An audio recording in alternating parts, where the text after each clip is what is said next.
भैया देखिए, शिक्षकों की इसमें कोई गलती नहीं है। जैसे जैसे बिहार सरकार की तरफ से इन्फॉर्मेशन हमारे पास पहुंच रही है, उसी के अनुसार हमने वीडियो बनाया है। कल रात में हमने एक वीडियो रील के माध्यम से आपके पास पहुंचाया था कि 50,000 के आसपास वैकेंसी आने वाली है, इस पर चर्चाएं हो रही हैं। और आज फिर से एक हमारे पास इन्फॉर्मेशन जो आई है कि भैया 50,000 नहीं, 44,000 प्लस पद है। ठीक है, हमने 50,000 कहा तो गलत नहीं कहा, क्योंकि 44,000 प्लस लिखा हुआ है। तो भैया इसका अपडेट आपके पास आ गया है। क्या है अपडेट? बीपीएससी टीआरई 4 का अपडेट। क्या बीपीएससी टीआरई 4 इस बार 44,000 प्लस पदों की वैकेंसी लेकर आएगा, नहीं लेकर आएगा? इसकी सारी जानकारियां एक पेपर के माध्यम से आपको दी जा रही है।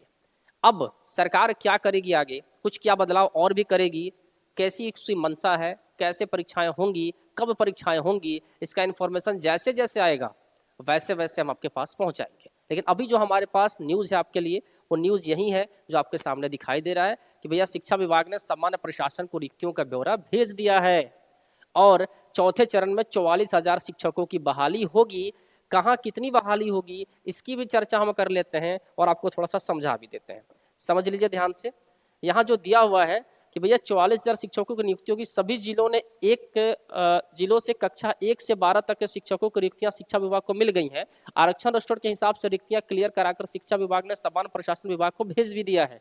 अगले एक सप्ताह में सामान्य प्रशासन विभाग के माध्यम से रिक्तियां बीपीएससी को चली जाएंगी। माना जा रहा है कि बीपीएससी से फरवरी अंत या मार्च के प्रारंभ में विद्यालय अध्यापक भर्ती टीआरई 4 की वैकेंसी जारी कर देगा। यानी कल हमने कहा था कि 15 फरवरी के बाद, तो बात वही हुई, लास्ट फरवरी या स्टार्टिंग मार्च।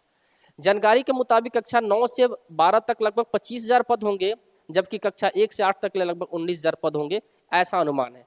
आप जानते हैं कि 3 चरणों में 2,27,000 शिक्षकों की नियुक्ति पहले भी हो चुकी है।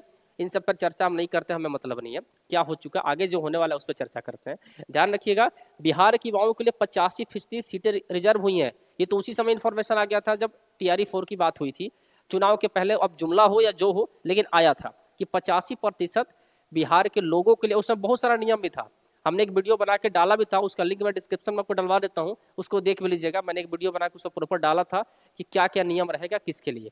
उसमें कुछ हिंट मैं आपको दे भी देता हूँ। जैसे यहाँ दिया है कि युवाओं के लिए 85% सीटें आरक्षित रहेंगी। 15% सीटों पर ही दूसरे राज्य के निवासी और बिहार के निवासी जिनकी मैट्रिक और इंटरमीडिएट की डिग्री दूसरे राज्यों के दावादारी कर पाएंगे। डोमिसाइल लागू होने से बिहार के युवाओं को शिक्षक बनने का अधिक मौका मिलेगा। बिल्कुल सही बात है। कक्षा 5 तक के लिए शिक्षक भर्ती में 50% और अन्य कोटि में 65% आरक्षण का लाभ सिर्फ बिहार की महिलाओं के लिए है। भैया घर घर में मास्टर जी, ध्यान रखिएगा, महिला घर घर में। उसके बाद आपका यहाँ जो न्यूज़ आपका दिया हुआ है वही चीज़ें हैं जो वहाँ दिखाया गया है। तो यहाँ कुछ खास आपके पास नहीं है, आपके लिए सिर्फ एक ही इन्फॉर्मेशन है कि भैया आपकी वैकेंसी बहुत जल्दी आउट होने वाली है, तो तैयार रहिएगा। और अगर अभी भी आप रीजनिंग के बारे में सोच रहे हैं कि मुझे कुछ करना चाहिए, तो रीजनिंग का बैच आपके पास है। मात्र 299 में रीजनिंग का बैच लेके घर बैठे ऑनलाइन पढ़ाई कर सकते हैं। कैसे कर सकते हैं? कॉम्पिटिटिव वाइज ऐप को इंस्टॉल करना है और करने के बाद आपको वहाँ से परचेज कर लेना है और दोपहर 2 बजे ऐप पे जुड़ जाना है और रीजनिंग का भरपूर मजा ले लेना है। क्लियर है? तो चलिए फिर, हंसते रहिए, मुस्कुराते रहिए और उम्मीदों पर पानी नहीं फिरेगा, टेंशन नहीं लीजिए, मिलेगा जरूर। भगवान पर विश्वास बनाए रखिए। Thank you so much.